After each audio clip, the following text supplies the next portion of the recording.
kwento! Ano yun? Halina't pakinggan ninyo ako! Sabay-sabay po ang media event ngayong araw sa pagsuko ng tinaguriang ngayong pork barrel queen na si Janet Lim Napoles. Sumabay din ang social media sa pag-post naman ng kung ano-anong mga larawan o picture tungkol sa pork barrel. Yan ang tampok sa mga kwento ni Mark Logan. Wala muna magtatanong, walang mag-i-interrupt kay Madam Chairman. 2012-03 ay tungkol Sandali lang po. Can we just... Nye, kala ko walang tokis muna. Si chairman, oh, patawa.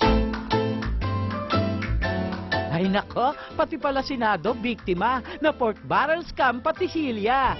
Can we have our PowerPoint, please? Uy, may presentation daw. Nood ta. Ako'y may alaga, sobra siyang nananaba. Namumuhay ng masagana, namuro sa pagiging masiba. Reyna ng kolesterol, kahit na claim niya vegetarian siya. Pinakamalaking most wanted baboy. Pinilit niyang magpakaanghel, tumulong sa simbahan, nagtago kung saan-saan. Pero hindi naman talaga nagtago. Minsan nga nasa fiesta pa, naka-shades lang para di halata. Pero nang magpalabas ng pabuya ang pamahalaan, ayaw niya naman basta na lang tumimbuang na may karatulang huwag pamarisan. Nagpalipat-lipat ng sasakyan, cellphone niya ay nakatap.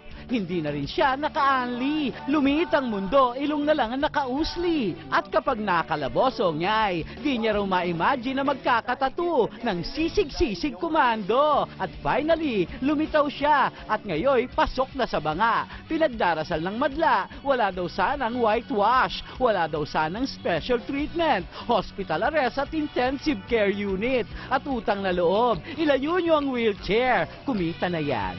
Nga pala, hanapan kayo ng hanapan ng mugshot. Ano ba kayo? Meron na kayang mugshot yung bagong huli? Kanina pa, yun o, pang Facebook, di ba? 10 million pesos na inilatag na bait. Kung ito man ay isang gimmick, si Pinoy pa rin ang wagi sa agawang biik. Mark Logan, Patrol ng Pilipino.